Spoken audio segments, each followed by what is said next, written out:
Hey there everybody, you are literally about to listen to episode 18 of the 365Flicks podcast. We have gone completely off book this time. Chris got himself in touch with a couple of really cool cats who do like a JFK Assassination podcast. We decided, because of the movie JFK by Oliver Stone, we were going to link up and we were going to do a little crossover, kind of separate the fact from the fiction. It started off as a one-part kind of special for us. It's probably going to turn into like a 15-parter, but you know, that's all good.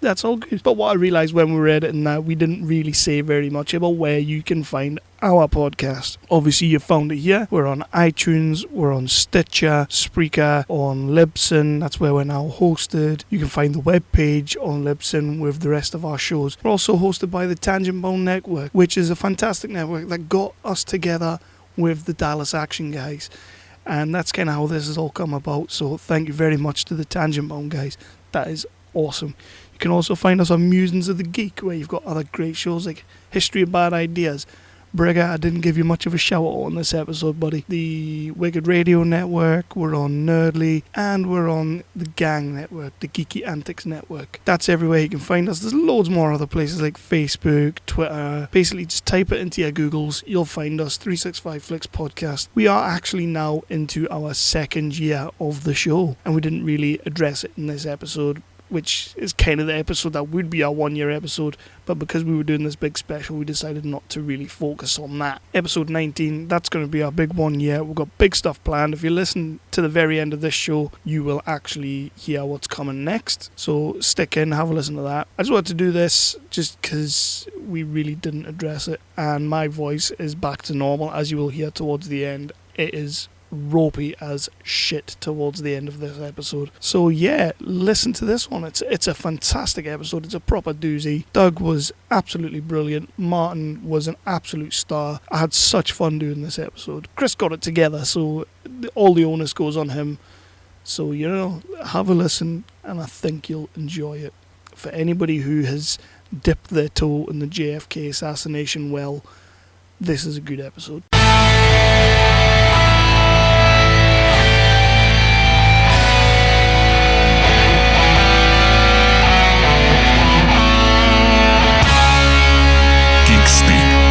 The definitive 365.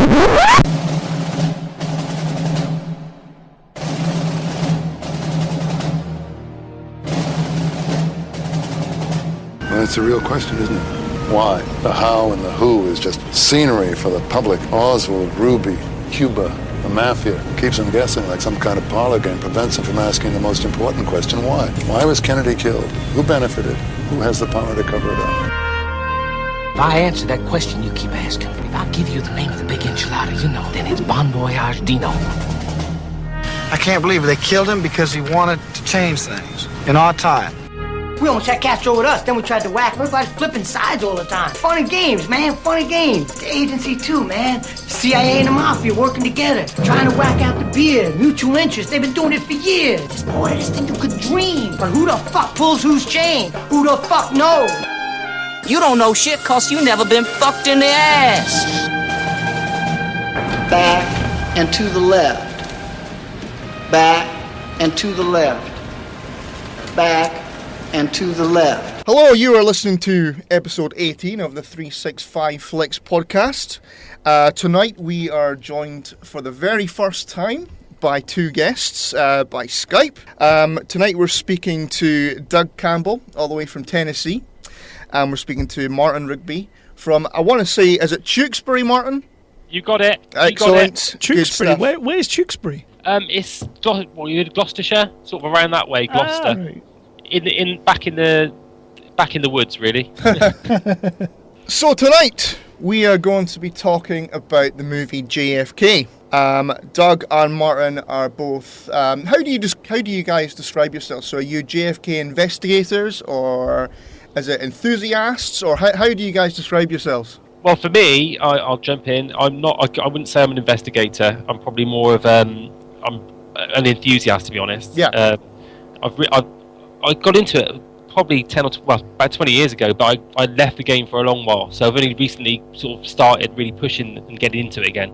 But I'd say Doug is, he's the real deal. He's a researcher, a proper investigator, I would say. Sure. I was looking on your website, the 22 November Network. So, Doug, you've been going for 30 plus years, haven't you? Yeah, I read my first book on the subject when I was 11. I guess it was a book called Best Evidence by a guy named David Lifton, and it's pretty well never let up. I'm like Martin. The descriptive term researcher is way overused by people who are interested in the case. Yeah.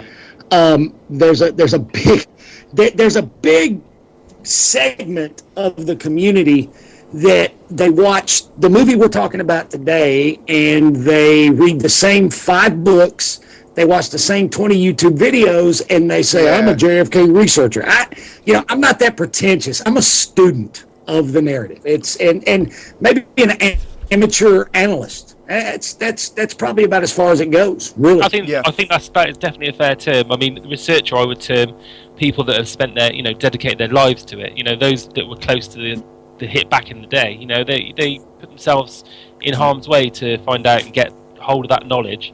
They are the researchers. The Larry Hancocks of this world, or those people that are devoted, pretty much their lives to it. Yeah. So how? Just going to jump in. How do you feel if people were to refer to your show as the Dallas Action as like a sort of conspiracy theory kind of thing? Do you totally shy away from that, or because it sounds like you're just really you want to investigate and find out? Conspiracy theorists can be. Yeah, sorry, Doug. Yeah. Oh no, it's the delay again, brother. I was letting you finish your thought. I'm sorry. Don't worry about it. My thoughts don't go anywhere. So. Well, there's a guy who passed away a couple years ago named John Judge. He was a real live researcher, and he had a saying. He used to say, "I don't mind if you call me a conspiracy theorist, as long as you don't mind if I call you a coincidence theorist." And he's right on. He hit it right on the head because it's conspiracy. It's not conspiracy theory. It's conspiracy fact, as far as I'm concerned. Yeah, definitely. Where the Dallas Action started out as the podcast, which I do. It really started as a lark. My son's a musician like me, and he did a blues podcast with Spreaker. Downloaded the free app, and he said, "Wow, look, Daddy, people listen to my thing. You should do a JFK podcast." And that's how it started, just that innocent.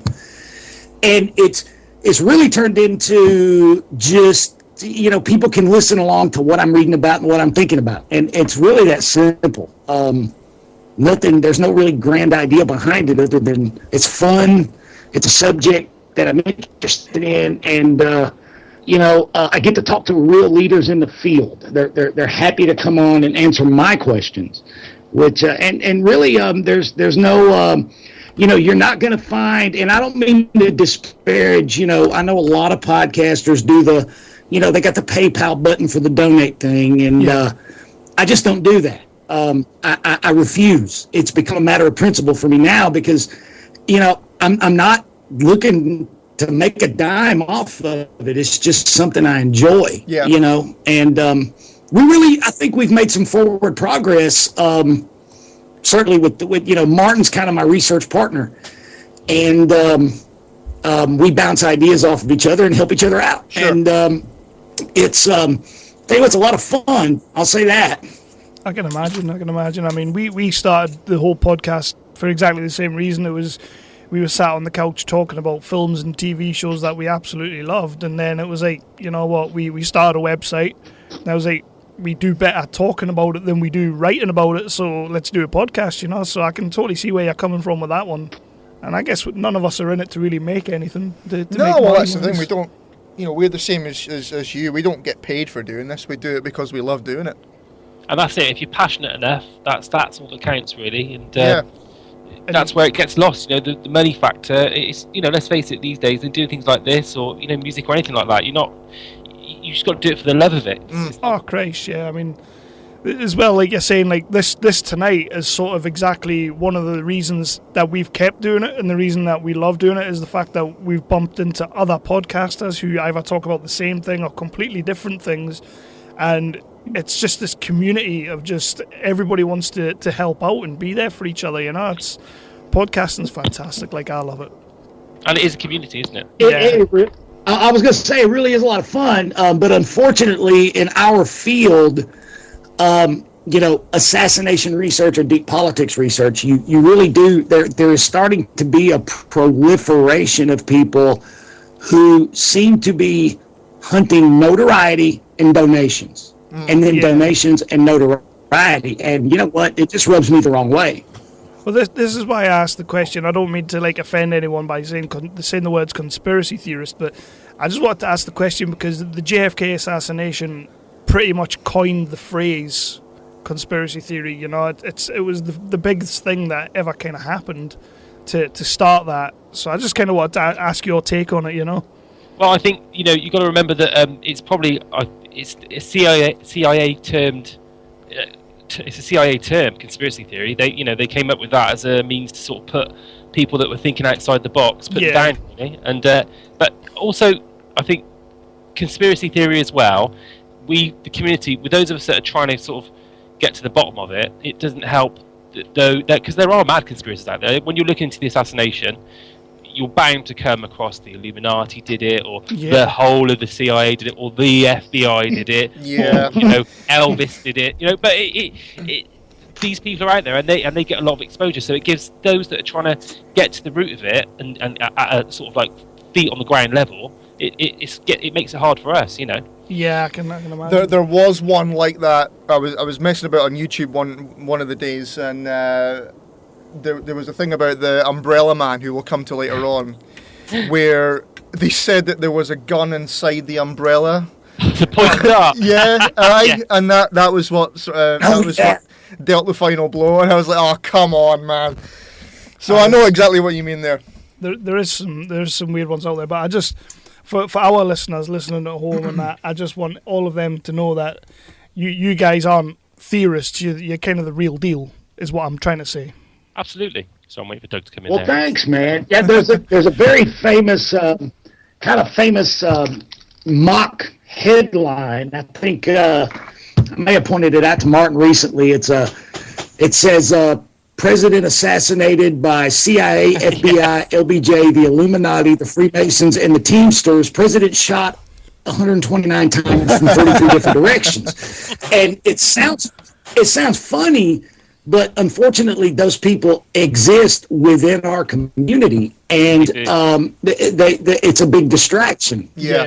I'm a conspiracy minimalist in that I think the cover-up's a completely separate thing from the murder plot itself, and the murder plot itself was probably very few people. So basically, because we are a movie podcast, we're going to tie this in with your thoughts and feelings on the fact and the truth, with the sort of Oliver Stone visualization. So shall we call it? That sounds about right. Sure. Yeah. And I only say that because when we knew we were doing this, I watched a few documentaries, just Oliver Stone talking about JFK, and he's very, very adamant from some of the interviews I watched that, it was a massive balls up. I get the feeling he took a lot of artistic license with that movie, and that's why we want to speak to you guys. Yeah, that was the whole idea. That was the whole idea about doing it, because I do love the movie. I can't remember the first time I watched the movie. One of the questions I have for you guys is, for me, the first time I remember being interested in the subject was my mum told me a story that it was when she was in school when the assassination happened, and they were actually sat in a cinema. And somebody came in and they put the movie off, and somebody came in and said President Kennedy's been shot. Yeah. And the first time that my mum told me that story, I kind of had to know what it was about. So what was it? The first time that you guys thought, what the hell is this about? What can you remember about that? So we'll fire that one to Doug first off, seeing as he's been doing it for 30 plus years. You know, that's a long time to be in that kind of research game. So Doug, what was the first thing that made you jump on it and want to know the ins and outs? Well, for me, it was probably 1975. I was 5 years old when the Zapruder film was shown on television the first time, and I still have a very, very, very distinct, clear memory of watching that with my father. And I'll never forget the words that came out of his mouth. He said, "That is some bullshit. Something's wrong." And I think that was the catalyst for was even being, because it's that whole, like, if you guys have watched the movie recently, it's the whole back into the left thing. And that stuck with me. And I remember being 11, and I was 11 years old, and it was that, I used to go to the public library every week. My mom took me every week, and I was getting to that age where I was making my way sort of away from the kids section over to the adult section of the library.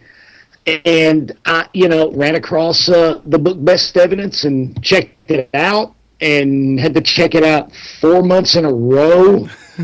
Big book, a lot to absorb, until I absorbed it. And I think that the hook was pretty well set at that point, because there's just so much with the official story that is wrong.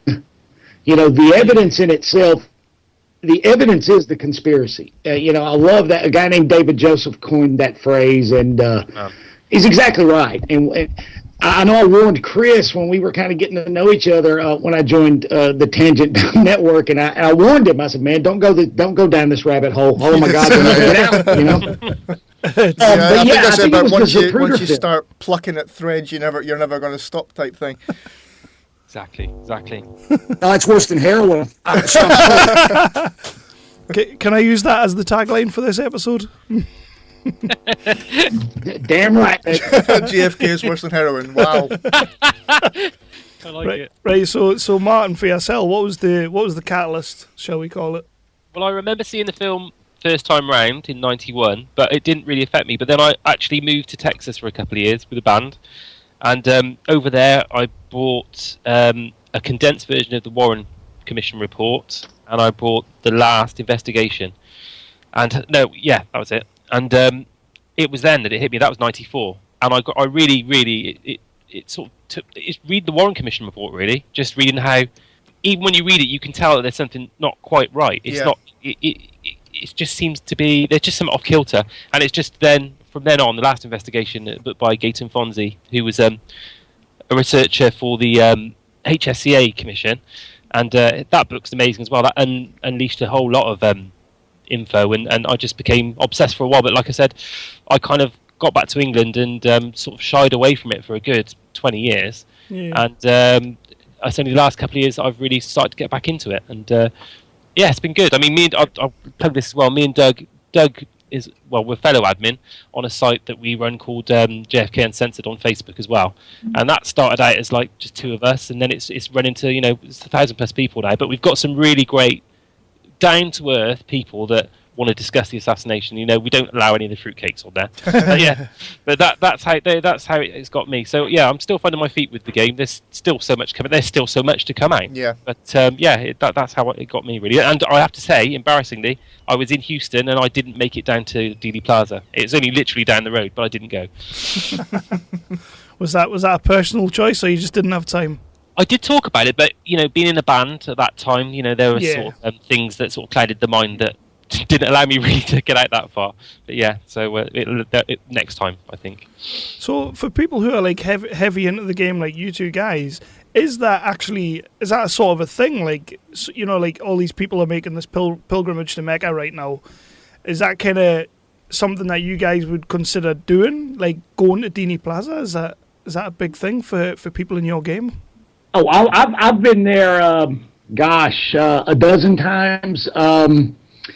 I've actually, like Martin says, when I'm on the road, anytime I go through there and I've actually got the time with the band, or if I'm on the road in another act, I've actually spent 4, 5, 6 hours just walking around looking. Wow. Considering this angle and that shot, where's this going to go, and and you stand behind the fence and go, wow, it's kind of a crazy thing. And it was a trip down there couple of years ago, standing behind that fence when I really just standing there and having fired and owning high-powered rifles myself. Can I just it really started to make me question what. Sorry, can I just ask? The people that have been to Dealey Plaza, they always say that it's a lot smaller than you would think it is, because you in your head you see Dealey Plaza with this great big sort of shooting area. Is it as small as people suggest? Is it a lot sort of more enclosed? It's smaller than you think it might be. Even then, imagine it's like a soccer stadium. You guys are in the UK. They look massive on TV, but when you're there in the stadium, you realize that it's really not. And that's what I was getting at. I remember standing a few years ago behind the fence, and I think actually, Martin, we may have discussed this recently in our think tank. Anybody that's ever fired a rifle, you're looking at 65 to 67 feet between the fence and the kill shot, and anybody.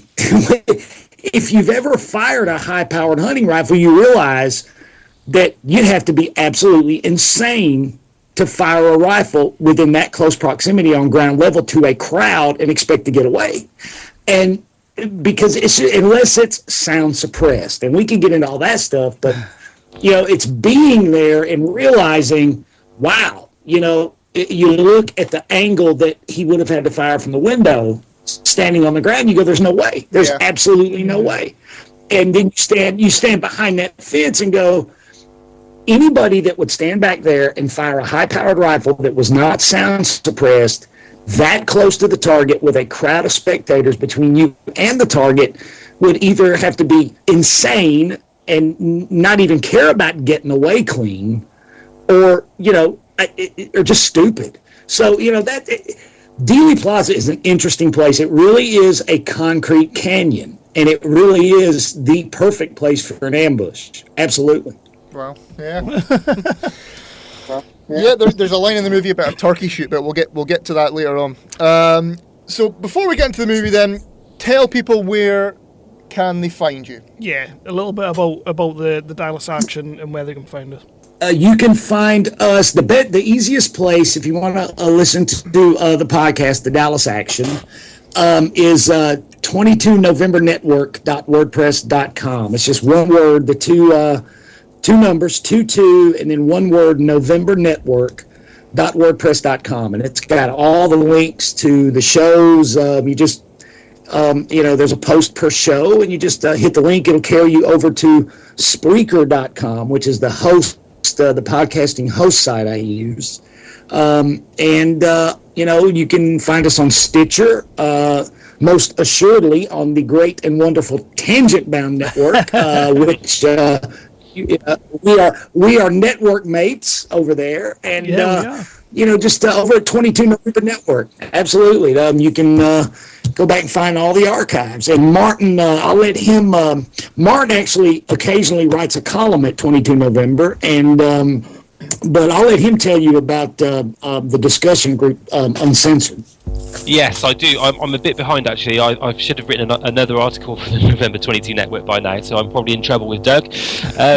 But as I said before, we also have JFK Uncensored, which is, it's got 1,000+ people on it, but it's got some really good researchers, such as, Larry Hancock's on there, Lamar Waldron, and, he didn't say much though, does he? But we have a lot of people with a lot of important things to say, and it's something that we've tried, Doug and I and Mick Dougherty, my brother, we've all tried to keep it as level and to the ground as possible, not to have any of this mad stuff floating out there. We're pretty strict on that. Yeah. So that's the other part of this sort of little mini community that we've got going. So on kind of that note... Oh, I'm sorry. I was going to say, to Martin's credit, Uncensored is... him and his brother kind of founded it with Mick Doherty, and to their credit, they set out to keep, we were talking about the nut bags earlier, to really police it well and keep the nut bags out. And as a result of that, we have attracted Mr. Larry Hancock, who wrote probably one of, in my opinion, one of the top 5 most important books on the subject. It's called Someone Would Have Talked. Absolutely. People like him, real like guys that are real life historians. Recognized leaders in the field have gravitated toward JFK Uncensored, and they participate whereas they don't practically anywhere else on the web. And I think that's a lot to Martin's credit, and the fact that he's kept the nutbags out. So these thank you, sir. So these guys are actually coming to you now. Well, actually, I've got a big up Doug here as well, because to be fair, with the Dallas Action, he started out, like you said, he's on his own, and he's doing these great shows.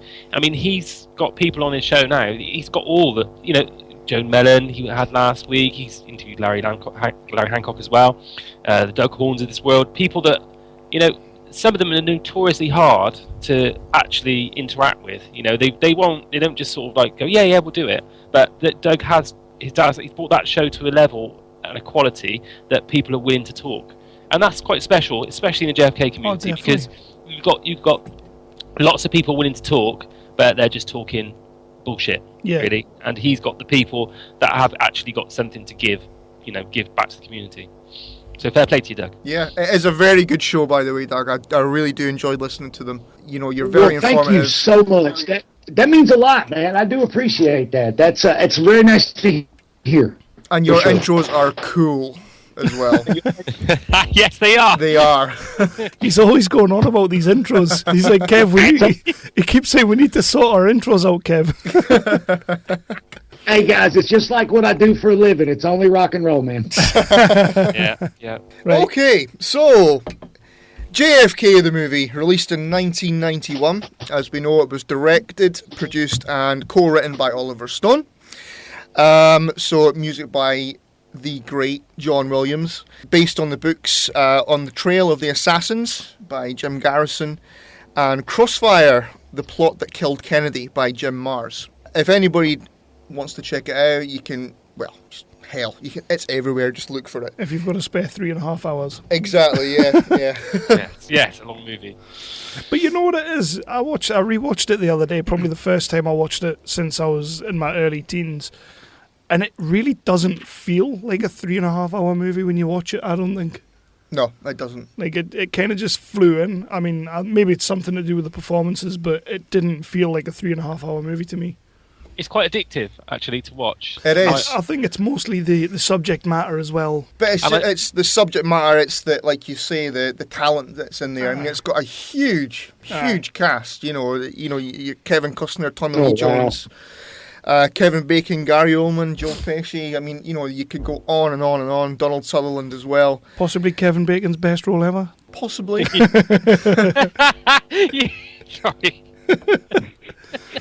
Can I just... I keep thinking of that one line, and I know the line. I know the line you're going to say. Yes.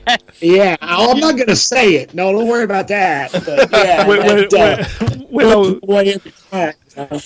when I was rewatching the movie, as soon as he said that line, I texted it to Chris, and I was like, probably the best line ever. It is a wicked line. It is, yeah. So... crack on. But of course, you've got to know that his character, was it Willie O'Keefe? He's a non-existent character in a sea of characters that are real. This was going to be one of my questions, because when I watched that movie, obviously Gary Oldman as Harvey Oswald he's for the short time he's on screen, he's brilliant. Joe Pesci puts in a fantastic performance. The Kevin Bacon character always kind of didn't sit right with me, as in whether or not he's a real person or not. Chris has probably got it written down somewhere in his 25 pages of notes. But the question I wanted to ask was, how real is Kevin Bacon's character? Is it Willie O'Keefe, was it? Yeah. In itself, the character is not a real character. I think it's a mixture of witnesses. Right. I think that because obviously it's a movie, he's sort of a link character rather than having to go into like the Thomas Beckons of this world and all these sort of characters that appear in the actual trial that were giving Garrison information about the homosexual nature of what Clay Shaw was doing, all that sort of thing. So he's a mixture of characters. I mean, I can't actually remember the people that it's a mixture of, but maybe Doug can help with that. But he's definitely a mixture of real people put into one character. Yeah. Which they do tend to do. I think he did do that. He like the Donald Sutherland character is a composite also. Yes. Which really? I think Stone could absolutely, but it's based on two real episodes that they kind of mashed together. Yep. And two characters, but that movie, and I was thinking about this morning on my drive. In preparation to talk to you guys, that movie could theoretically have been, like Star Wars. It could have been 6 parts, 3 hours each, and you still would not have covered all the info and everything that went down in Garrison's investigation. He just has to pick apart like the interesting bits. I mean, I imagine it's all interesting, but for the sake of the movie, he's got to pick out the bits. Yeah, you've still got to tell a story, haven't you? Yeah. So. But I think the clever thing about what Stone, it is clever, but of course he's not just he's basing his work on those 2 books that you mentioned, Jim Marr's book and On the Trail of Assassins. But he's also, there are points where there's a bit where Pesky as Ferry is sort of freaking out and saying they're going to get me and they're going to kill me and I don't know what, I just wanted to be a priest, and then he inserts a bit about I've got cancer and that's referring to another theory about him working on a cancer and working on a cure of cancer, and that goes off into another theory. So he's not just included those. I don't think he's just included those storylines, but he's tried to fit. He's almost encompassed every kind of theory possible and tried to give it a little section within the movie. Yeah. He does kind of do that. That's basically the movie is just a series of monologues and exposition scenes, isn't it? Because there's so much to cover. You've got the main characters like pretty much Garrison and his team sort of going from link to link telling the story, but then it's the majority of the movie is sort of the exposition scenes with the awesome John Williams score in the background. And that that scene that you mentioned there, Martin, with Joe Pesci, where he's ranting and going crazy and all that is fantastic. It seems like that you just it's what actors like Joe Pesci were made for, and then he goes and makes things like Gone Fishing. You know what I mean? It's a shame to waste such a talent. The reality is, if we're talking about the movie juxtaposed to real life, is that Pesci and Stone, they didn't even come close to scratching the surface as far as the complexity and the insanity of who David Ferry was, believe it or not. They just kind of hit the high. Sorry, Doug. Sorry. I'm going to keep interrupting you. I just want to add to what you were going to say. You're absolutely right, and also I think they kind of got it across, but I think he's a lot more connected and a lot smarter. I think Stone was trying to create him as the seed of the plot, but he definitely was a lot smarter and a lot more connected than it comes across the movie. Sorry, continue. Oh, well, yeah. You're exactly right. I mean, Ferry held 2 or 3 degrees, real live college degrees. He was a former airline pilot for Eastern Airlines. He was, by all accounts, absolutely brilliant, but he was also a homosexual. He was a serial pedophile. He was connected. He was an investigator and a lackey and a gopher for the New Orleans crime boss Carlos Marcello. He worked for Marcello's lawyer as an investigator and private pilot. He was absolutely connected to the anti-Castro Cubans, the KKK, all the hard right groups. I mean, this guy was a nutbag, but he was the real deal. He was dangerous and, probably not to be trifled with, as strange as he was. You do kind of get a sense of that edge, sort of a Tony Soprano kind of edge to him, like he could just snap at any point. You kind of got that feeling, but it didn't really go there as much. Yeah. Yeah, the crazy thing about him as well is, the crazy thing I say, I mean, he's not even, you're talking, in the sense of the movie, he's probably one of the scarier, that sense of foreboding that you have with him. But beyond that, I mean, the people that weren't even in that movie, that you come across, that he was probably one of the softer people in comparison to the other guys.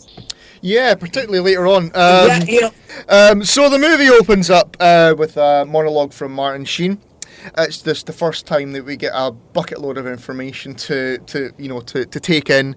My hand was sore by the time the movie was over. My hand was aching. So the first thing that we're told is regarding Cuba and the Bay of Pigs and what have you. We're told that Kennedy inherited the Cuba situation when he took office as president, because the CIA was waging war on Cuba basically by themselves. And then when it got to this the Bay of Pigs situation, he refused to be dragged into that because basically the CIA had lied to him about it. So, what can you tell us then about Kennedy's reluctance to go into the Bay of Pigs, and how did it build towards the inevitable? Yeah, because a lot of people say that whole Bay of Pigs situation, him not wanting to do what they wanted, was the catalyst for what happened. That's what a lot of people say. Can you shed a bit of light on that? I think that's exactly right. Cuba, if you boil the assassination down, Cuba was the prize. There's no question about it. Oswald was painted as a communist Castro sympathizer. And everything he did pointed that way. Everything he was made to do. Basically, what you have in a nutshell is part of the National Security Council and the CIA setting up these B-26 raids. They had these B-26 bombers that were manned by, the Cuban exiles for the Bay of Pigs. They canceled the bombing mission. And knowing that 80 miles off the coast there was a naval carrier with naval jets, what they in effect tried to do is box Kennedy in and force his hand into using the naval jets as air cover. And which, if you do that, you don't have any kind of deniability. I think, like a lot of people, there's a chance that the Bay of Pigs invasion was absolutely meant to fail. They never meant it to succeed because they wanted to force Kennedy's hand into making an invasion and kicking Castro out. But it didn't work out. He didn't fall for it.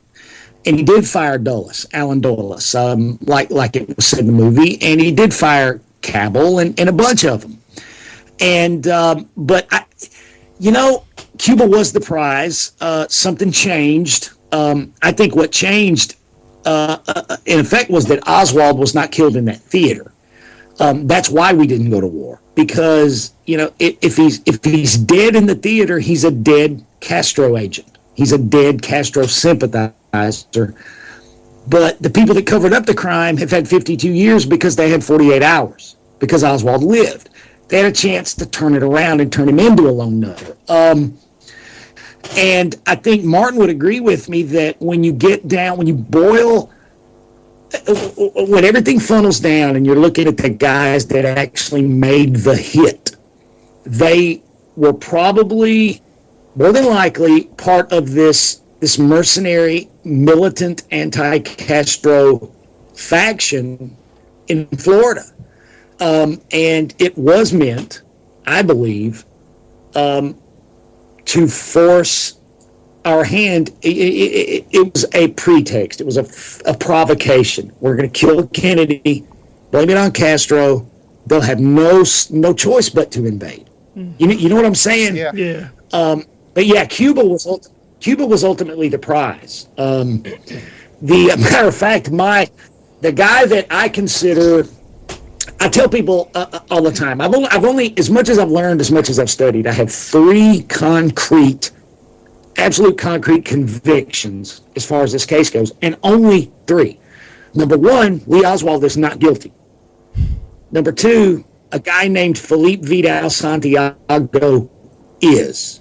And number 3, so's his buddy Roy Hargraves. And these guys were anti-Castro mercenaries. They waged the secret war on Cuba, the raids, the covert actions. They would go in under nightfall in these gunboats. They would set fire to sugarcane fields, blow up oil refineries, sneak guns and weapons and ammo to the anti-Castro factions that were in Cuba.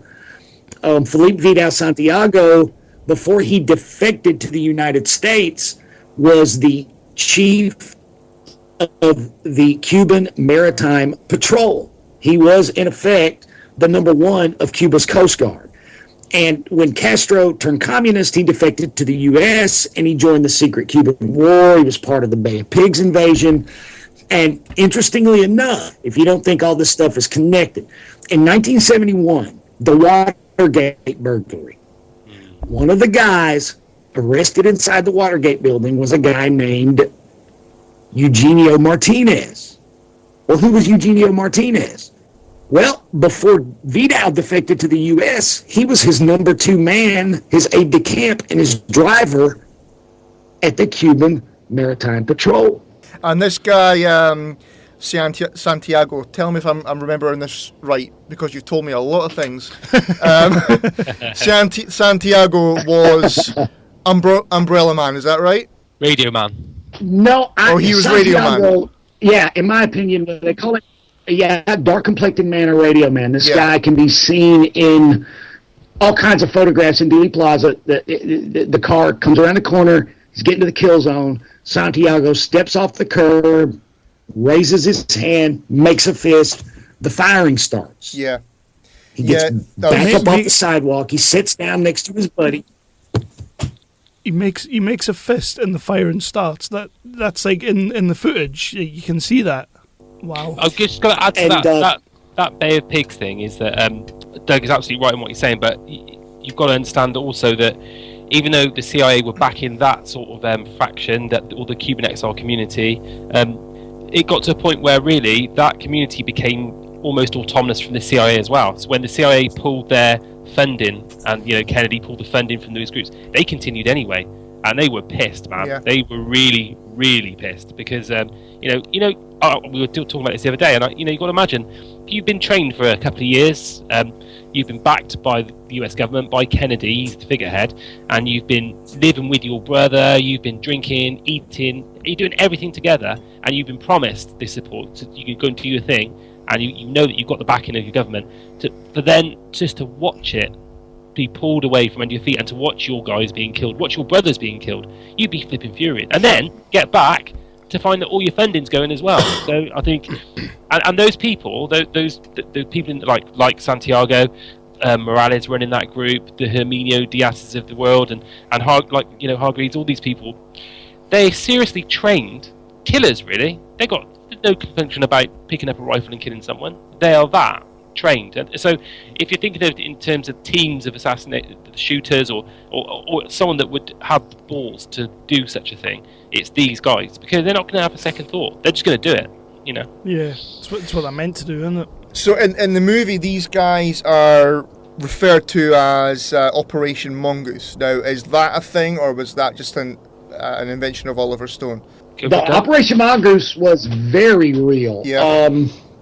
Very real. It was run sort of. It was a CIA thing. Actually, what a lot of people don't know is the guy that was in charge of Mongoose ultimately was Robert Kennedy. That's something that gets lost. Robert Kennedy was running Mongoose. Yeah, absolutely. And we've talked about this a little bit too, Martin and I. A lot of people have these sort of rose-colored glasses on as far as the Kennedys go. I call them the pink Chanel colored glasses, like Jackie's dress. Like Jackie's dress. They were angelic. They were all about. No, let me tell you what. Bobby Kennedy had his own programs to whack Castro out. He was trying very, very, very hard. They were trying very hard. The guys, I can see why Stone used Mongoose, because Mongoose sort of wrapped up a lot of the anti-Castro operations going on at the time. But if you do like the digging and you're looking at the documents, the declassified documents, you realize that Mongoose was in disarray. It was in absolute disarray. This guy, Ed Lansdale, who was actually in the movie, this cat Lansdale is the General Y character, the Gerald McRaney character. You guys remember which one I'm talking about? The one that, that's based on a guy named Ed Lansdale, who was an Air Force general. He was kind of the deputy to Air Force Chief of Staff Curtis LeMay, and he was kind of the military intelligence liaison with CIA's Mongoose thing. And, we've got documents now where he's bitching and complaining to McCone, John McCone, who was the CIA director at the time, that Mongoose was in disarray, that the left hand wasn't telling the right hand what to do. And I can see why I use Mongoose, but when you really dig sort of into the background and learn what was going on operationally, you realize it was programs like ZR Rifle, they called it, which was a CIA program run by a guy named Bill Harvey to train assassins, period. That was the whole point, to find folks who are outside of the U.S. intelligence apparatus milieu, I guess, and deniable, to train them as assassins. And it's real, and we have the documents to prove it. Mongoose, like I say, it was in disarray, but yes, it was absolutely a very, very real thing. Some of the shenanigans those guys were up to back then, man, some of the things going on today, they kind of pale in comparison. Wouldn't you say, Martin? Oh, God, yeah, definitely. I mean, some of the all the operations against Cuba, you've got crazy things like poisoned diving suits to give to Castro so he puts it on and gets the disease, or poisoned cigars. They tried it all. But, going back to Robert Kennedy, as Doug was saying, you've got things, even when Kennedy and the Kennedy brothers are putting a hand out to Castro, as if they're giving them we want to not join forces, but we want to make it okay with America, we want to see a way forward, a path together. They're still at the same time as doing that, Bobby, he's undertaking all sorts of Amtrunk, for instance, which was an operation to create a revolution from within Cuba, to create distrust with the Cubans against the government. So they were, even to the very end, even when they were, on the face of it, trying to extend an olive branch, they were still to undermine, they were still out to undermine Cuba. So it's you can see how much of it. No, and that backs what Doug's saying. No one knew what anyone was doing, because one side was putting an olive branch out, the other side was trying to kill him. Then you got the break-off groups that are doing their own thing. The CIA in the middle, they're doing their own thing as well, and not telling those above them. It was just a big mess, an absolute mess. I was listening to another podcast that were it was a little while back. They were kind of talking about that same sort of thing, saying that Operation Mongoose from the ground to the top, they all kind of had little bits and pieces of what they were meant to be doing. However, it was very compartmentalized. Like they only knew what they were doing, and that to me just sounded crazy. It's like, but that is the natural way in which the CIA and the intelligence, well, particularly the CIA, I think Doug will agree on that. That is the natural way in which they were run. That is how it was done. You were given your bit to do, and that's as much as you knew, because then you had total deniability, and that was another absolute practice of the CIA, total deniability. And if you were talking to, this is when you had any CIA guy that's being put on the stand, total deniability was the way forward. So they could lie about a situation and say no when they knew what was going on, because that was their training, and that was correct training, Because technically they didn't know anything. Yeah, sure. Exactly. Yeah. I'll send you guys later on a link to a show, a podcast that's probably the leader in the field worldwide. It's called Black Op Radio. A couple of months ago, Leno Sanek, the host, played the House Select Committee on Assassinations, the audio, the testimony of former CIA Director Richard Helms. Richard Helms was the Deputy Director of Plans at the time of the Kennedy assassination. All of the black ops came across his desk. He was the director of the CIA during Watergate. And just before Iran blew up in the 70s, guess what? He was the Iranian ambassador. Well, this guy lays it out to the House Select Committee straight up about the fact that, they were asking him, well, as far as Director McCone, what did he know about the plots to kill Castro? And he tells them, I never told him. Why? He didn't need to know. It gave him deniability. So it's a flip side of the coin. We don't tell the director to protect the director, but we also don't tell the director so he doesn't jump our ass for what we're doing. You see what I'm saying? So at the same time, when they're asking him about these assassination plots, and a lot of that information in there, especially in that, when you get into studying how the CIA was in bed with the mob, there are 23 different plots that we know of where the mafia and the Central Intelligence Agency were working hand in hand to kill Castro. And they admit it. And they admit it. It's a real thing. And that's where the ZR rifle stuff comes in, which is sort of under the Mongoose umbrella. But he makes a point, and he's really sort of chewing Congress's ass out when they're quizzing him about this stuff. Helms does.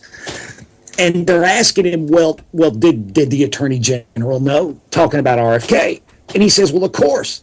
Well, did the president know? And he tells them, killing Fidel Castro was a matter of U.S. governmental policy all the way to the top. They're trying to pin it on him, and he's telling them, look, your boy Kennedy was no angel. Neither of them were. And he's right. Yeah, well, I mean, we know JFK liked his ladies, so... Yes, he did. Well, who can blame him? Yeah.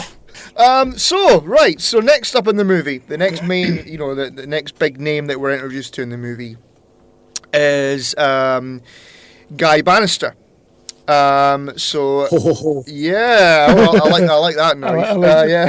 Is that where we should have got a fucking A? Yeah, oosh. Oosh, yeah. So Guy Bannister, played by Edward Asner, who did a bang-up job, by the way. He did a fantastic job in that movie. He did. Did he play him really, really well, did he? I think so, yeah. Sort of ruthless. Guy Bannister was something else. He was a former FBI agent. At one time, he was the special agent in charge of the Chicago office, and they pretty well nailed Bannister. All of the connections you see. He's former ONI. He had. Even at that time, he actually was kicked out of was it Martin May? I may have this wrong. He left the FBI and he was an assistant police chief in New Orleans and got kicked off the job drunk because he pulled a gun on somebody in a diner while he was on duty, I believe. And but he was absolutely tied in. Yeah, he was absolutely tied in with these anti-Castro Cubans. He the gun running. He like they said in the movie, he would hire students, infiltrate leftist organizations on campuses, off of campuses, and I firmly believe that he was running Oswald in that Fair Play for Cuba op in New Orleans. Now, again, where I deviate from Stone is, believe it or not, I remain to this day unconvinced that the Kennedy assassination was a CIA thing. Okay, I don't think so. I don't buy that. I don't think Bannister was. Yeah, I don't think Bannister was running Oswald on behalf of the CIA, but he was running something called a dangle op, and it works like this: you get this cat Oswald. He's fresh off the boat from the Soviet Union. He's an ex-defector. He's married to a Russian. his cover as a communist sympathizer is already in place. So you give him these leaflets, Fair Play for Cuba, you let him hand them out. And, if you read the leaflets, the papers, they say, free lectures, yada, yada, contact us here for literature, this and that. Well, Bannister, he was famous for his files on subversives, on communists, on segregationists. He was, or anti-segregation, excuse me. He was a notorious racist, member of the ultra-right wing. And Bannister, basically the dangle op is you put Oswald out there, you let him hand these leaflets out. Well, if anybody contacts them for this pro-Castro literature, for this communist sympathizing literature, you take their name down, Bannister starts a file. And that's pretty much how the dangle op worked. And I think that's what Oswald was doing on Bannister's behalf in New Orleans. Now, there's a line actually in the very first scene that we see Guy Bannister where he's a bit drunk and he kind of pistol whips Jack Martin, played by Jack Lemmon, saying, "You've been looking through my files." Yeah. So that's where that links in, yeah. And that's absolutely true. Yeah. That actually happened. Right. Yeah. Right. Wow. See, I thought I was just Oliver Stone being dramatic. There you go. You just thought it was him putting Jack Lemmon in a nice little scene. Yeah. Well, why not? This is the strange thing about, not the strange thing about the movie, but there are some bits of poetic license, a lot of poetic license, but a lot of the elements of that movie, they are actual events that happened. Yeah. So it's quite nice to watch it today, and with a sort of bit of knowledge behind me to see, he's got quite a lot of bits right, really. It kind of sounds more so than usual, because I know that Oliver Stone likes taking a bit of license with his movies. I mean, Wall Street is just, total license. Well, not total license, but we know he does this. So when I rewatched it, and speaking to you guys right now, it's kind of like, it does sound like he did nail quite a few things and quite a few important facts, to be perfectly honest. But if you listen to him speak about it, you can tell he's passionate as hell about the subject. The few documentaries I've watched, he was proper passionate.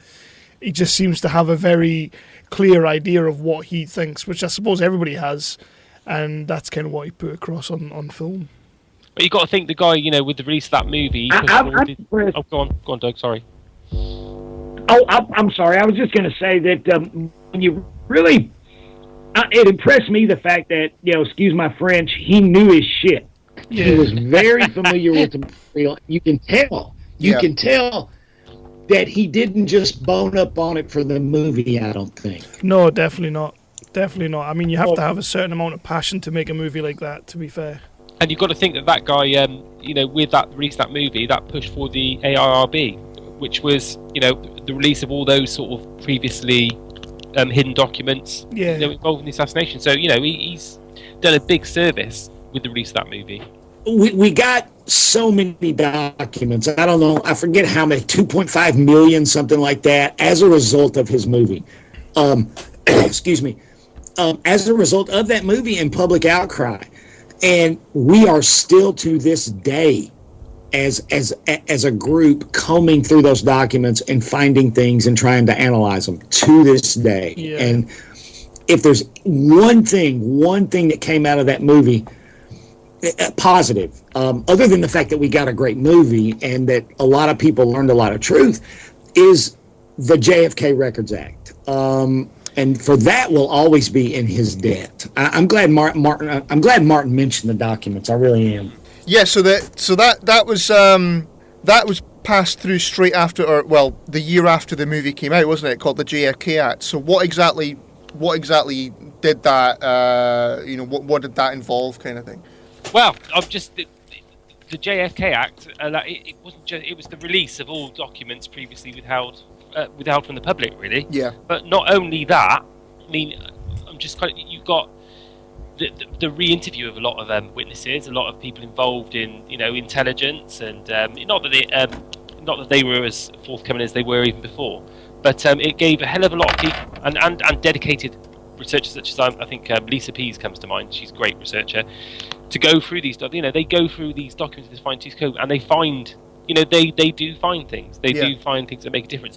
But I think also they were quite clever, the government, at the same time. I think Doug will agree with me that, rather they didn't release it and index it. They just released these documents wholesale, and that was it.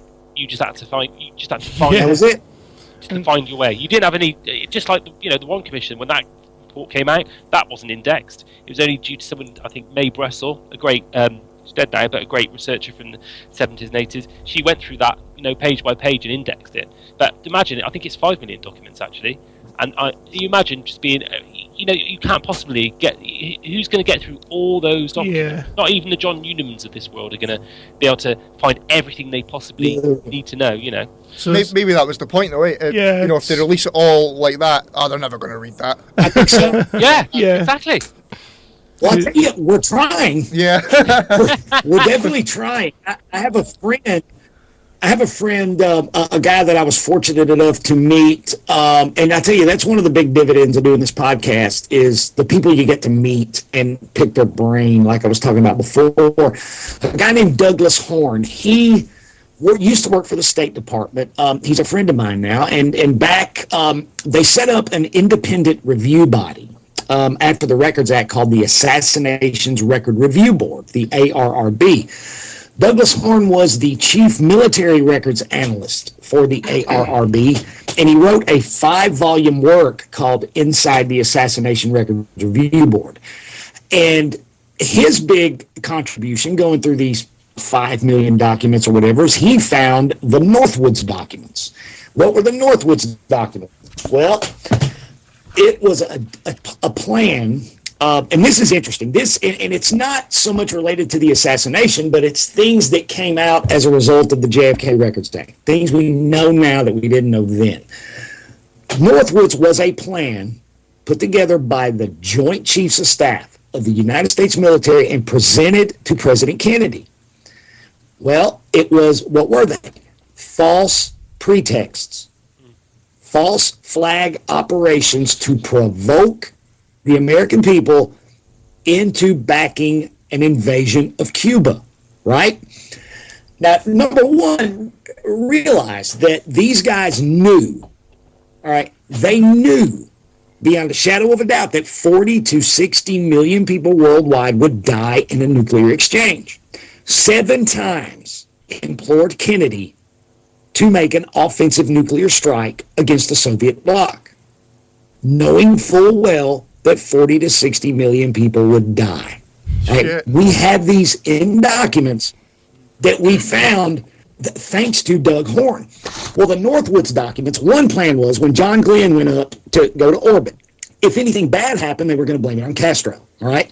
Another one, they wanted to think Boston bombing, think 9/11, a plan presented to Kennedy by the Joint Chiefs to explode plastic bombs in crowded pedestrian areas in southern Florida, blame it on Castro.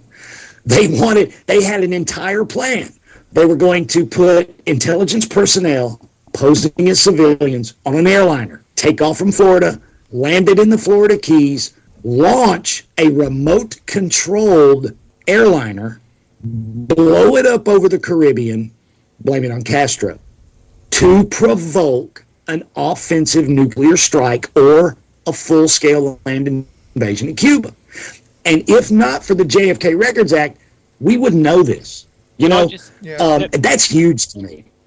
I'm just agreeing with you here, Doug, and also thinking of what came to mind was the Tonkin incident. Are you guys aware of the Tonkin incident? Yeah. I know you are, Doug, but these guys, and that I know Doug is for sure. But that was an incident in which a US destroyer, exchanged shots with Vietnamese torpedo boats, and I think from just off the top of my head, they reported another attack, but it didn't actually happen. But it was just so that they had a pretext to escalate the Vietnam War. So it was just an incident created from within the US, saying that they were under attack, so that the US would then preempt a strike, an attack on Vietnam. So that's an example of a Northwoods type scenario. Yeah. Shit.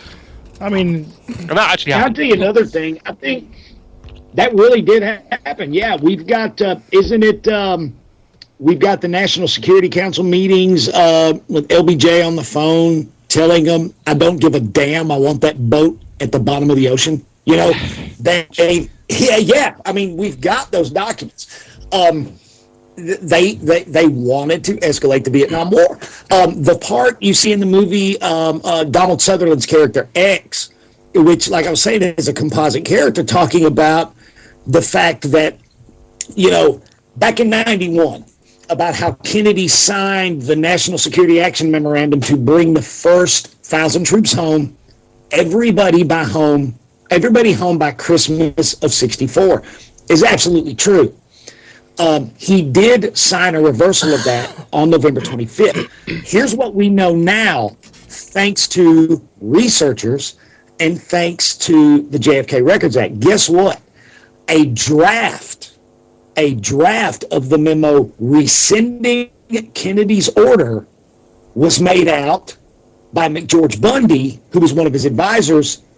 That draft rescinding his order was actually written on November 21st. That's quite interesting. That's something I did actually read about that. That's just you talking about it now. I've read that, like having a look around. That is quite scary. That one.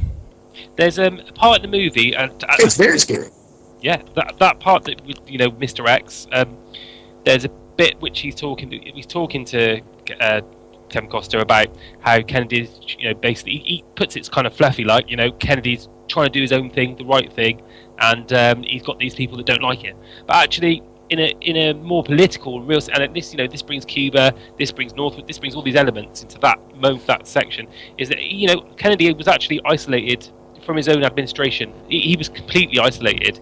Not even his own, even those close to him, you know, they weren't really backing him to the hill at all. You know, especially with Vietnam, you know, you've got McNamara and all those guys, all these people that you think, you know, they've got Kennedy's back. But even they, when it came to Vietnam, for instance, they weren't really too sure what to do. They were going behind his back, you know, and they were not doing things that, you know, they weren't following out his orders. So he was really isolated, and I think in that part of the movie, it's a good example.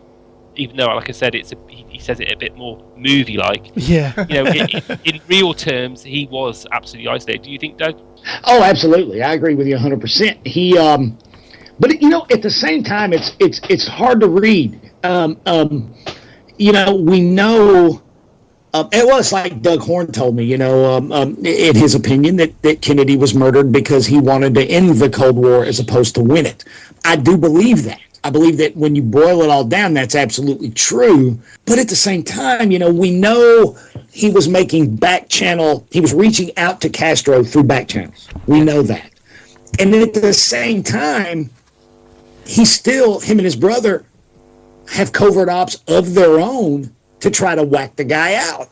So, you know, it's like I said, even after, you know, 31, 32 years, man, I'm still learning, and you still have to weigh this stuff. And what were his motives? Well, we don't know.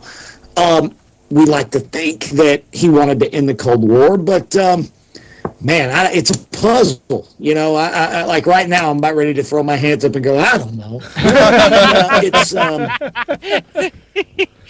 It can be frustrating. As many people probably have. And I do once a week. Yes. Again, that's the point about the film. I mean, it doesn't. I think it plays it down in the movie. Although, you know, yeah, he does. You know, the CIA or agents of, and the government and the media are sort of trying to crash Garrison's trial. But you know, even, you know, you'd think, talking to the Kennedy brothers and their operations, like Bobby's operations against Castro, in the movie, you'd think in the back of your head, through your rosy spectacles, you think, oh well, why didn't Bobby step in? Why didn't he step in and at least give support to Garrison and give support to help find his brother's killers? But, you know, I think he was in too deep as well. He had a lot to. It sounds bad, but they're the Kennedys, mind. So again, they're not. You know, it's not all like you know, Little House on the Prairie. They were you know, Bobby. I think, especially with Garrison's trial, I think his hands were tied. I think he had a lot to lose. You know, presidential campaigns coming along, so he had a lot to lose if he did step in. I think he had to keep back, really, because he had all those operations that he was doing, all those things he was doing underhanded as well. Yeah, I think you said that on one of the shows well, you know, that you did, Doug. where, you know, you said just that, basically. If Robert Kennedy had gotten involved and started, you know, helping Garrison out and all that kind of thing, by the time it comes to him running for president, you know, well, I mean, look what happened anyway, but, you know, they were just going to get involved and, you know, take him down as well. Yeah, but he'd basically be... Well... Sorry, go on, Doug. Oh, no, go ahead, Martin. No, sorry, briefly, I was just going to repeat and just say, you know, in helping Garrison, if he was so inclined, he was basically incriminating himself. That's exactly right. And also, I'm going to upload a show a week from this coming Monday, in about 9 days. I interviewed an author named Joan Mellon, and she is awesome. She's awesome. Another one of those, what we were talking about earlier, the old guard researchers. And she interviewed a Cuban exile by the name of Angelo Morgado, who later in life changed his name to Kennedy. Okay, he changed his name to Angelo Kennedy. Okay, now this guy was a Cuban exile, and he was part of the Bobby Kennedy, the Robert Kennedy sort of clique amongst the exiles. He was part of Robert Kennedy's personal little compartmentalized anti-Castro operation. And according to him, he was in New Orleans in the summer of '63, keeping an eye on all of the anti-Castro operations going on in New Orleans at the time. All right, this is a guy who personally knew Robert Kennedy. To the day he died, he had a photograph of him and Robert Kennedy together. And he swears that Robert Kennedy was completely aware of who Lee Harvey Oswald was months before the Kennedy assassination. He swears it to be true.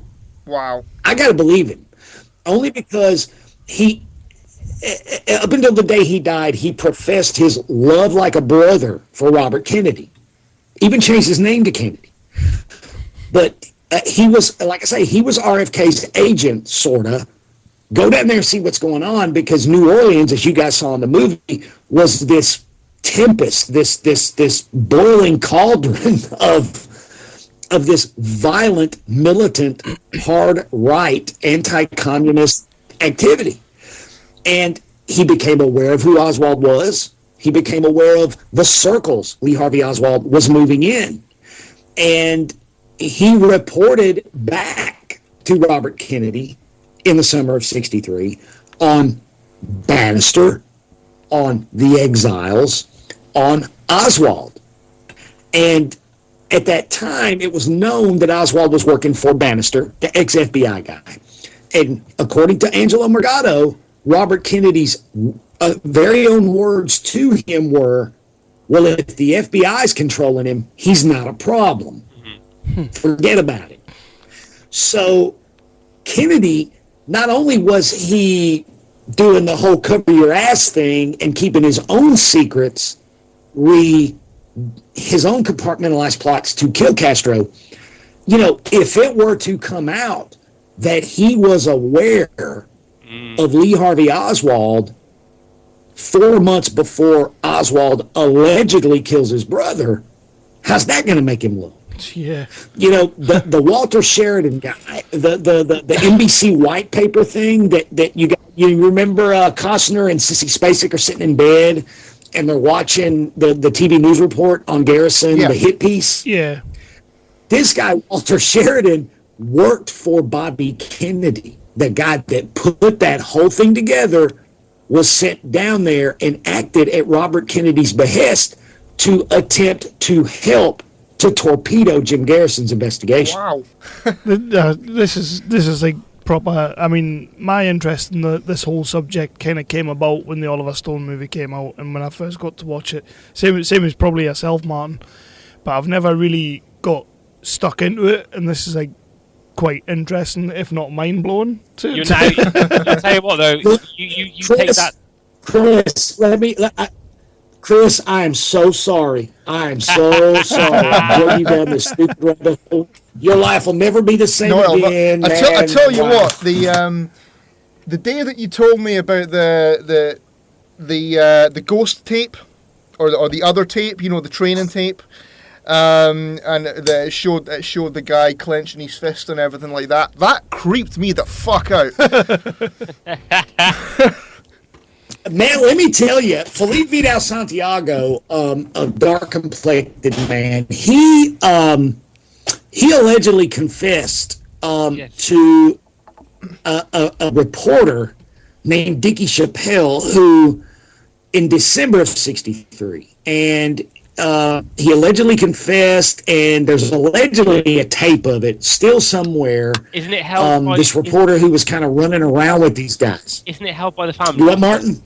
Isn't that transcript held by the family allegedly? I'm thinking that she had. It's allegedly held by a family member of a mercenary who was part of this group. And I'm not even sure exactly who's supposed to have it.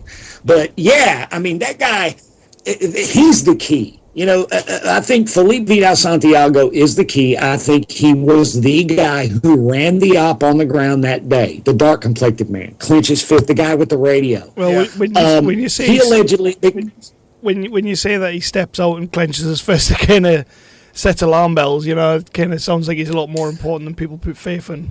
He is a lot more important. In fact, it's actually Doug is kind of. I mean, like I said, get into the assassination, you get into all the big stuff and the big corporations doing it and blah blah blah. But what it comes down to really is, you see the movie and it looks like a massive operation, but I think the cover-up is the thing that gives you the misinterpretation or misunderstanding that it was such a big op. The op itself, and I'm absolutely 100% with Doug on this, I think it was a very small, I think Felipe. And I agree with Doug on this. It began with him. He was angry enough and pissed off enough, and he had the contacts and the connections. I mean, if you think of, you've heard of a guy called Joe Patrick Hemming, and he ran a mercenary group called Interpen, as Doug well knows, and Felipe Santiago was a member of this mercenary group. And Hemming says that there was a point at which he realized, and Hemming, no word of, I won't, he told a lot of lies and untruths, but he said about Felipe, who's very close to, in fact, he named his son Felipe after him, but he said that he tried to, there was something going down in Dallas, Felipe was involved, and Hargreaves were involved, and he says that he was trying to stop, he didn't know what it was, but he was trying to stop them from going down to Dallas, but he knew something big was going down, and I think that, if you take into account other things happening at the same time that I haven't got to hand at the moment, sorry, but he was, Felipe was definitely involved. He was the seed. He was the seed. And if you think the operation itself was so small, you don't need that many people, and you don't even need the money because you've got the people trained already in place. So you probably need just the money for munitions and arms and that, So they went down and did that action. That action was taking place, but I think the thing that cost money and cost the most was the agencies afterwards, like the CIA. You've got Life magazine involved as well. They're CIA connected as well, mind. But the CIA, I think, they put their part in trying to cover as the FBI did. I think the cover up on their part was because they didn't want to embarrass themselves by being associated with Oswald, who I think was definitely, as the film alludes to, Amen. Was an asset of some sort, There's another movie out that doesn't necessarily deal with the sort of the Oliver Stone side of things, called Parkland, and it paints the Secret Service and the CIA in very good light. It really does. But what you're saying there about them covering up the road is very much a. Basically, what I was saying there, that they kind of deal with that in Parkland. The James Badgedale, not the James Badgedale character, the one of the characters anyway. I can't think who plays him again. It's the guy out of the league. He pretty much he works for, I think it's the FBI office in Dallas. And he had Harvey Oswald in the office like a week beforehand or Hosty. 2 weeks. Are you talking about Hosty? That's probably? the one. That's the one. Yeah. Hosty. So just like you're saying, like they were covering up their own mishaps, and that's what makes everything so convoluted over the years. Kind of ties in. But yeah, I think Martin hit it right on the head a while ago. That if you're these guys and you're going to frame a guy, what better guy to frame than somebody who is connected to the CIA and somebody who is an FBI informant. Because if Oswald dies in that movie theater, they are absolutely frozen. They are blackmailed. They can't move. But he lived. That gave them 48 hours to set up a way to whack him, and they've had 52 years to cover their ass. And to me, that alone would absolutely people look at the Warren Commission and what the FBI and the CIA and various agencies have done since then to convolute and to obfuscate, and people automatically read complicity in the murder into that. I don't. I think that's too simplistic. That's not applying the necessary intellectual vigor. Their obfuscation can be explained as covering our ass. Yeah. You know, not necessarily complicity in the plot. You know what I mean? So let's talk about Lee Harvey Oswald then. Oh, this is how many hours have you got? Yeah, I know, right? So, okay, let's talk. I've got about 10 minutes, guys. I'm going to be actually on the phone doing an interview at the top of the hour for the Dallas action. But if I can sign off, man, and you guys are over in the UK in the same time zone, you do your thing, because you know damn well I'm going to listen anyway. Well, what I've just I just love hearing Martin's voice. what I've just Thank you. I just put to Chris before. I was kind of just asking him if I knew that, Doug, you were away to do another interview in a little while. So if this seems to be going quite well, and if you would, hey. I think that we should actually. It would be good to do another episode of this because we're just waiting to say that. That's what I was saying. I've literally written on the computer on my WordPad. I'm feeling a two-parter here. Because I've been a bit nervous. Sorry, I had an idea. I was going to say, if you guys want to do another one on 365, man, I'm down. We could even continue it on the Dallas action in a couple weeks if you wanted to. Hell, we could do both. Yeah, we could do that. Absolutely, we could. We could put this episode out. Do it. I'm down. This is the most fun. This is the most fun I've had with my clothes on in a long time. Hey, I haven't even got my clothes on. What we'll do is we'll touch on Lee Harvey Oswald a little bit, because there's a lot to talk about there. So we'll do that. You guys, Lee Harvey Oswald is another hour and a half. Yeah, I'm telling you. I mean, this guy. How many? You know, they tell us he's a lone nutter, that he's a disaffected, unconnected, lonely, unemployable malcontent. But before this guy was 20 years old, the Office of Naval Intelligence, the Central Intelligence Agency, the Federal Bureau of Investigation, the State Department, all had files on him. It's not a lot. Right now, to this very day, his federal income tax return records are classified top secret on the grounds of national security. To this day. To this day. Jesus. I have heard his file. There's one CIA file on this guy that is still classified top secret on the grounds of national security. Now you got to remember, a file, right, can be 1 page, 2 pages, 1,000 pages. One document can be 1 page, 2 pages, 1,000 pages. I am told by people who would know that there is one file on Lee Harvey Oswald that is still classified top secret that is 9.5 4-drawer file cabinets. Holy shit. Jesus. And is that something that's ever... Now you tell me, loner? Loner. Yeah. I don't think anybody believes that story, to be fair. Let's talk about one... We've got to say it in Tennessee. It's what the hell ever, dude. Yeah. I hate to do it, but I'm going to have to sign off. You have to go, okay, no problem. I'm going to have to sign it. That's no Hey, worries. Chris, Kev, thank you so much for having me on, man. This has been such a blast. This has been really cool. This has been really cool, and we'll do part 2 as soon as we possibly can. Yeah, we'll get something set up. Man, I'm down. I'm down for whatever. Martin, don't be a stranger, pumpkin. Hey, now I've got used to this Skype, mate. I expect us to be doing a show together soon, man. So it's been great talking to you. That's it. That's a show I'll listen to. Very soon. Hey, if I can, what I need to do is get Skype downloaded on my wife's laptop, which I've been threatening to do for 6 months. Maybe that'll take care of the delay. It'll make it a lot better. What do you think?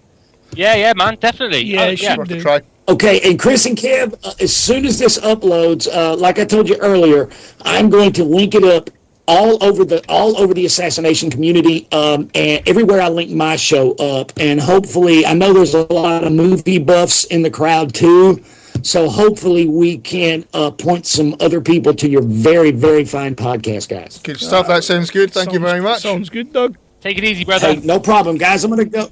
Hey, see you guys. I'm gonna go smoke 2 or 3 cigarettes and get ready to interview this cat. See, there's a man who knows his stuff. Oh God, yeah. Oh yeah. Knows his stuff. Believe me. So we're going to be speaking about Lee Harvey Oswald for an hour and a half in the next episode, then at least. Yeah. Because the name I was going to mention after that was Jack Ruby, so I think that's going to be even worse. Well, Jack Ruby is another. Well, that is another show in itself as well. I mean, he plays quite a minimal part in the movie. But if you look in conjunction with, as Doug was talking about the mob and the Castro plots, he was running guns to Castro, and he was involved with Roselli, and Johnny Roselli was a facilitator for the mob, and he was employed by the CIA, and this is all documented as well.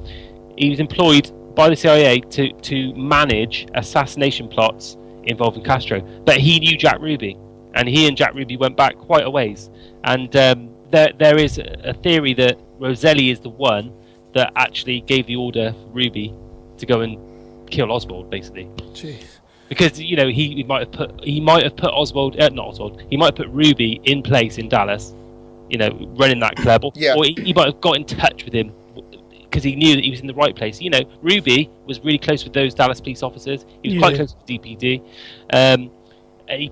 Do we know whether he knew Oswald or not? We don't know, but there are people that say he did. No, I actually read a thing online where he'd been spotted in the police department actually going into Oswald's interrogation room. He tried to. Right. He was turned away. Right. But there's an interesting thing actually, that when Ruby killed Oswald, he was taken straight away to the cells. And he was taken. I can't remember the name of the FBI guy. We need Doug now because he would tell you the name straight away. But this guy says that he sat with Ruby, and Ruby was sweating.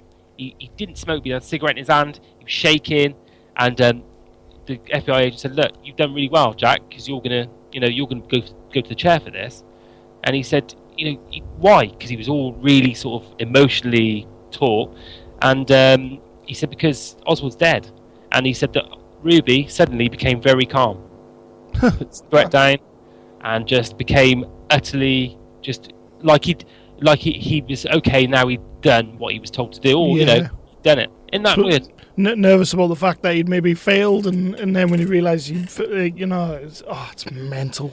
It is. It's crazy. It's one of those things like the main reason that I read a lot into the JFK, and I watched a few of the documentaries and stuff like that. 9/11 came along, and when that happened, I got really into that.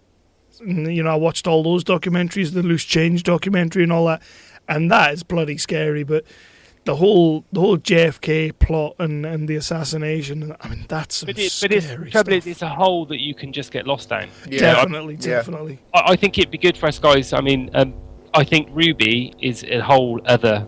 Yeah, I think it seems. I've got some notes on him, but there's things relating back to the late 40s involved with pretty well connected mob guys. Louis McWillie is one of them. Yeah. And it goes forward from then, and also the calls that he's quite infamous, or famous, whichever. The calls that he made leading up to the assassination to all these major players, Marcello being one of them. He was making calls to these top mob guys. Why was he doing that? Why was he doing that so much in the 2 weeks leading up to the assassination? No calls before that. He wasn't really making anything. Yeah, it's the sign of something going on, isn't it? And also, with Ruby, the other interesting thing is that when he did shoot Oswald, they checked out his car, and he was $39,000 in debt when he, about a week or two before that assassination. But when he was arrested and they checked out his car, he had $3,000 in cash on him, and he had $7,000 in cash in his car. Payoff. Where'd that money come from? Why suddenly does he have that amount of cash in his car? Where's that? It's for someone that's 30 that owes that much money.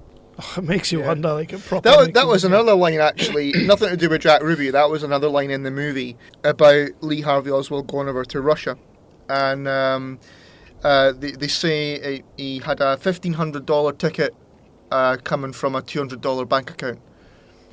Yes, Well, there was an operation in place back in the late 50s and early 60s. It was called Operation Red Cap, and that was a CIA op which was placing young Americans in Russia, in places of like in university, in certain workplaces, and they would just send in detailed reports of where they were, detailed reports of where they were working, their sort of conditions, and they would just send it back to the intelligence. And this is documented, and what I'm thinking is, and what me and Doug were talking about the other day is, perhaps that was something that Oswald, you got to think, right? Oswald goes to Russia with that, like as you said, with that money, and he is sending a lot of reports. He's sending things back, information back about where he's working in the Minsk radio factory. He's got a lot of money. He's living the high life over there, and you're just wondering how he did that. Yeah. And now the more important thing about that is when he comes back from Russia, he's met at the station. He's met at the airport by a guy called T-Spar Raitkin, who was actually he was a member of the Friends for the Bolshevik Revolution community, but he was actually CIA connected as well. So he meets him, and then the next person he meets is de Mohrenschildt, which you guys would have known about. He's briefly mentioned in the movie, who was also CIA connected, who was told about Oswald by a guy called J. Walton Moore, who was an FBI intelligence officer, and he just happened to tell de Mohrenschildt that there's a guy called Oswald who's come back from Russia. Can you introduce him to the White Russian community? Why? And where? Now, is it right then that when he came back, he was put in touch with Janet and Bill Williams? Yes, that's correct. And they got him the job at the Texas School Book Depository. No, it was Ruth and Michael Payne. Ruth and Michael Payne are the people that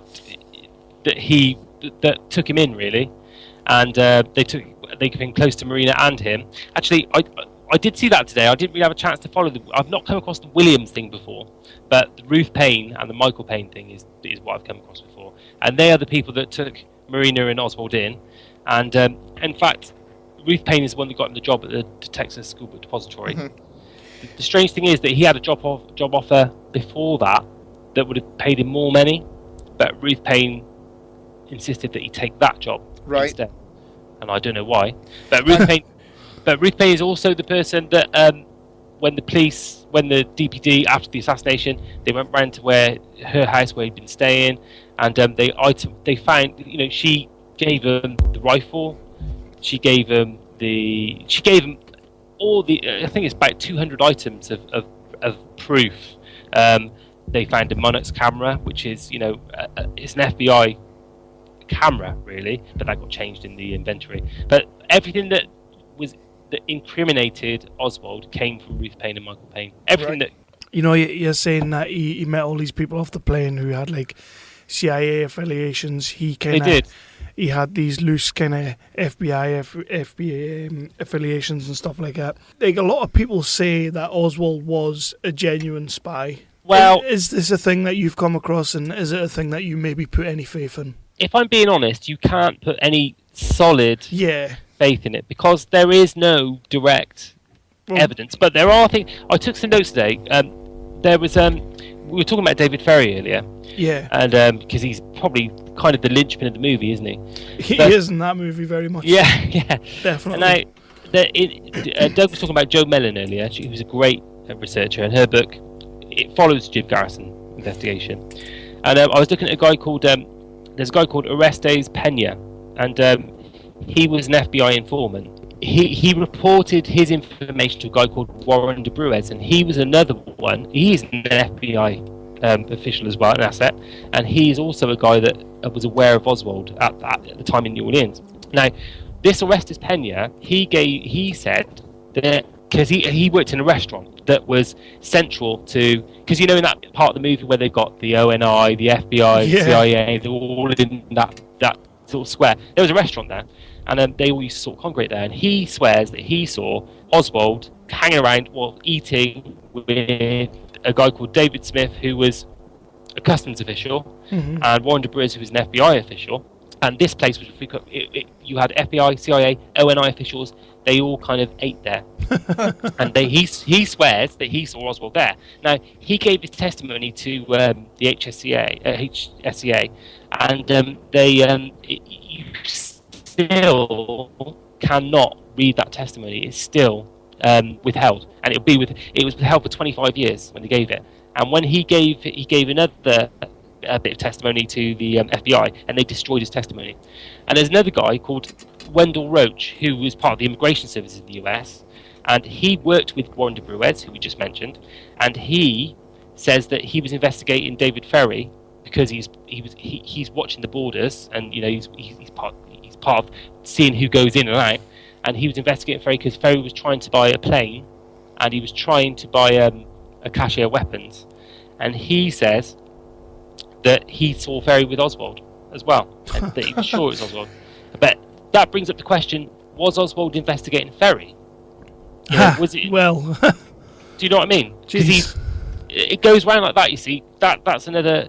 I mean, I'm sort of roughing it a bit with the way I'm saying it. Yeah. But this is the kind of little holes you find yourself in. These little bits of testimony. All right, the testimony might not mean anything, but why has it been withheld then? And why was it destroyed? Yeah. Yeah. Do you think all these files that are still classified, and I know Chris has got something in his notes here about, was it 2017? That's right. Yeah. Do you think this is going to happen? There are 5. Sorry. Yeah, sorry. No. Are we going to? Well, sorry. Are we? I feel like I'm involved now. Are we going to get these files?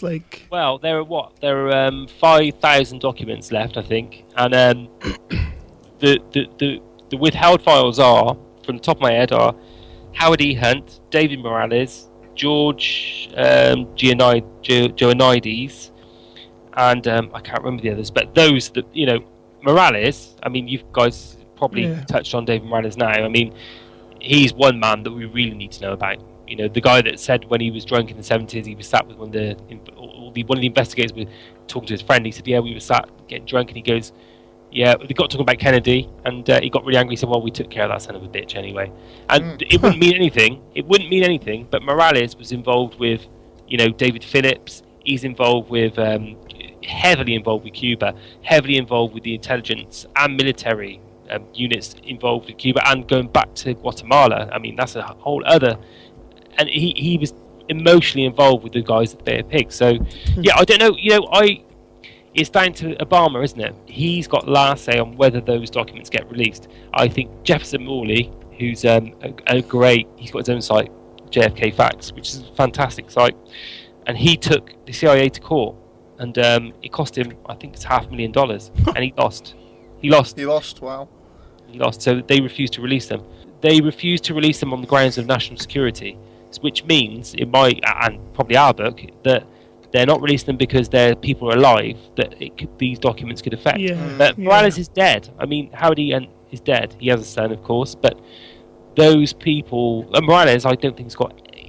I think he has a friend, but I don't think he's got any living family members, so I can't think what stopping the release of them would do. But I think what would happen if they were released and it could relate to the assassination in any way, then there'd be trouble. Yeah, if there's information, well, he may be dead, but if there's information in the files that links to someone else involved who's alive, kind of thing. Yeah. Do you think as well? It also could be. There's not a lot of trust in the American government, is there? Goodness, no. I mean, the British government either. We're not big fans of our government, but They're a bunch of wankers. but that's not the thoughts of 365 Flicks, though. Whoever's watching us, we didn't mean it. It kind of is, though. But yeah, we'll be getting shut down. There's not a lot of trust in the American government, is there? And I think maybe release of some of those files anyway. The reason a lot of them are probably still classified is there's probably still people there today, like you say, sort of, loosely, like, connected. There are people. There is a researcher that I know, and she got quite close to some of the people that she thought might have been involved very closely with the assassination. And I won't even mention the people that I don't want to get in trouble, but she said that she got so close to these. Just say Obama. Just say it. That she got so close to these people, or saying speaking out about them, that she said that she lost her identity, as in her bank cards, her phone, and all this sort of stuff. She got threatened quite a bit. Yeah, that's scary. So she backed off, and so it is kind of scary, because I think these people, even though they're probably really old now, 70s, 80s, they still got a bit of kick on them, So you don't want to. So there is still a hold of the community in a way. Yeah, you're still talking about powerful people, aren't you? Yeah. Is it not like once you've kind of held that position, you still sort of have the prowess of it, sort of thing. Mm-hmm. Exactly. It's exactly crazy, isn't it? Oh, absolutely. The reason I brought up the whole about Oswald possibly being a spy and all that, because obviously we're a film podcast, and I'm trying to bring the odd bit of film in there. Yes. Have you ever seen a movie called Confessions of a? I'm sorry, I'm losing my voice here. Have you ever seen a movie called Confessions of a Dangerous Mind? No, I haven't. With Sam Rockwell. And it's all about he's a game show host. He's a brilliant actor. But he's a fantastic actor. He is, yeah. And this, if I could recommend one movie of Sam Rockwell's, this is the one to watch. He plays a game show host, but he's also a CIA agent, and it's based on a true story of Chuck Barris. And there's this fantastic scene where he's being trained. Like Clooney comes and recruits him. And he's being trained out in like one of these, bumfuck countries, and the camera's kind of panning along them all when they're all sitting there as recruits. And there's one guy who's got Oswald written on his jacket. They've all got their names, and it says Oswald. And it's only like a 2-second blink, and you'll miss it. But then a couple of scenes later, you see them all on the shooting range firing the rifles, and obviously Oswald can't cock his. Which it's such a fantastic scene, but the first time I ever saw it, I was in hysterics. I think I'll have to watch that. I've actually not seen it either, and I do quite fancy it. It's a phenomenal movie. It's based on the autobiography of one Chuck Barris. I'm going to write that down. It's one of those things that obviously he says he's a member of the CIA, but the CIA have never obviously they've never confirmed nor denied it. And it's the book itself. I read the book first. The book is phenomenal, but the movie, George Clooney, it was his first directing job, and he'd done a really good job on it. Oh, that does ring a bell now. Yeah, okay. I haven't seen it, but yeah, I'd like to see it. To be honest, if you want to see Sam Rockwell at his finest, it's that movie all the way for me. Have you guys seen Executive Action? No. I'll tell you, if you sort of like putting your feelers out for assassination movies. Oh yeah. It came out in 1970. It's got Robert Mitchum in it, I think. But it's basically the Kennedy assassination. Yeah. It's basically their take on it, and it's a different take. It's some high, powerful politicians and all men getting together and discussing how they're going to take out Kennedy. And then it shows scenes of them training the shooters. They're all training and shooting in the desert. Executive Action. Really good movie. You know what we'll do? And is he able to cock his rifle in that one? Yeah. We'll have a look for that movie and we'll review it on a future episode. Oh, definitely, yeah. Yeah. Did you say 1970? Yeah, about 70. Yeah, So that's still quite fresh after the fact, isn't it? Yeah. That's, yeah. It's pretty rare you get a movie that soon. But yeah, it's strange to see him in it as well. Yeah, I'll give that one a look. I'll definitely give that one a look. And like Chris says, we'll review that on a future episode. Definitely. Cool. But I think for tonight we've got about 2 hours there. Yeah, we've got to. And you're starting to sound like Marge Simpson. Oh, my voice is going like. Yeah, I'm going to wet myself in a minute. So as we said to Doug before, we'd love to come back and do a second part. And we'll crack on with that if we'll sort something out that Definitely, way. Absolutely, yeah. I'd be well up for it. I really thank you very much for having me on, man, and me and Doug, and really appreciate it. It's been great. It's been my first experience of doing this, so probably the first half hour was a bit, but once the wife kicked in, I think we were the same. We were like up until this morning, we were fine. Yeah, I text Kev about 6:30 saying, right, I'm ready. And then just before he clicked on dial, I thought, shit. I was all right up until about about 7:30. I just stood to the wife and said, I'm really fucking nervous. You know what I mean? I've been working all day, and I'm a delivery driver by trade. And literally, I got in the car. The wife picked us up from work, and I was just like, I don't want to do this. And she was like, "You'll be fine, man. You'll be fine." But yeah, I got into it. But it's brilliant. It's brilliant. The only reason I'm cutting it short now, Martin, is just my voice it's gonna go any minute. Yeah, no worries, man. No worries. So we'll get part 2 organised as soon as we can then. Yep. Okay. Well, thank you very much. Yeah. And I'll speak to you soon then. Yeah, good stuff. Good stuff, all right, mate. All right then. Okay. So that was Martin and Doug. The first part of our review, or was only meant to be a one part. It was supposed to be a one parter, and to be fair, we got as far as Lee Harvey Oswald getting shot. Yeah.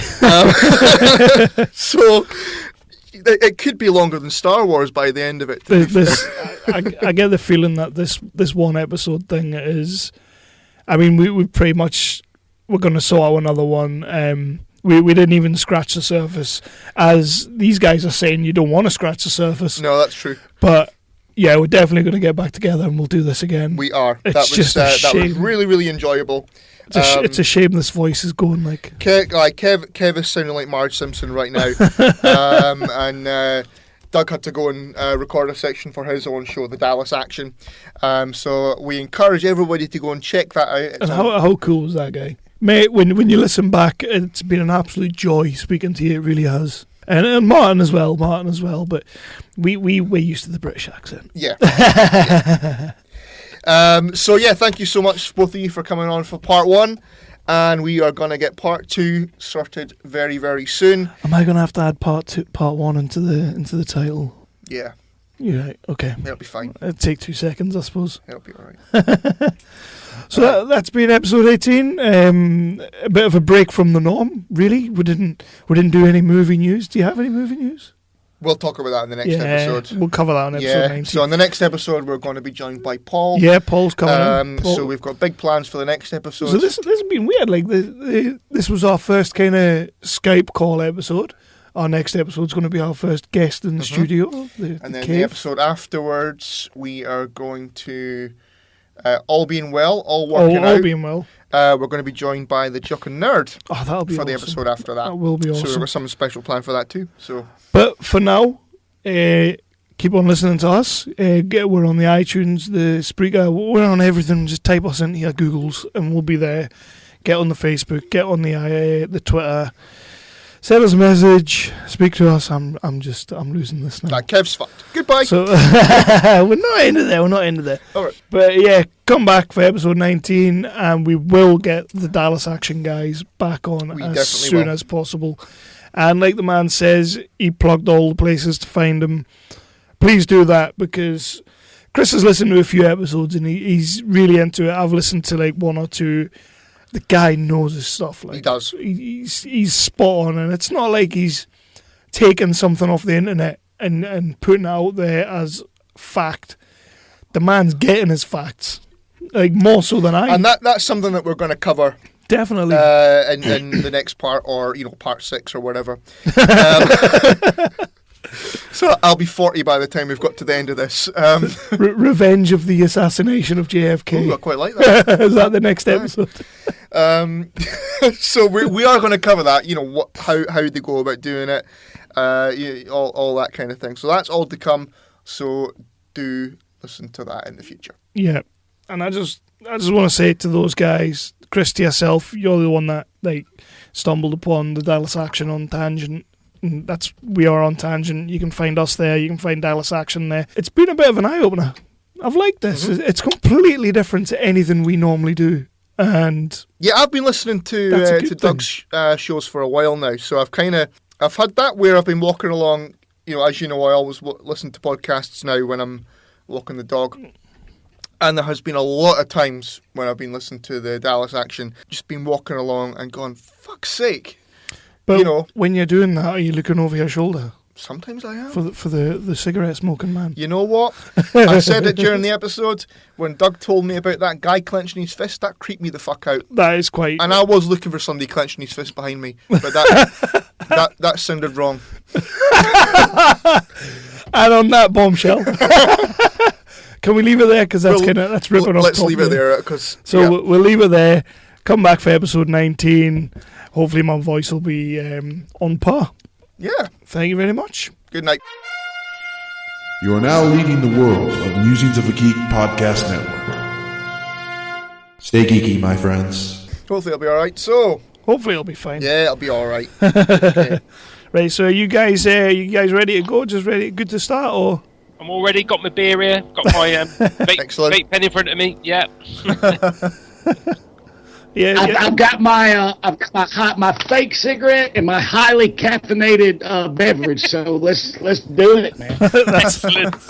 That's all you need. Right, so I'll because this is basically Chris's baby, I'm going to let him introduce the show and we'll start from there. You all right with that, Chris? Okay, let's go. Right, here we go then. Okay. Boom. Anytime you want to say that, just keep saying it. It sounds awesome. I think that's like our their version of oosh. It's better than a soundboard. Who needs a soundboard? Normally around here it's fucking A, but I don't know if I can say that. You can say whatever you want. Oh, trust me, we're not precious. You can say whatever you want on this show. Brilliant. Well, all I can say is fucking A.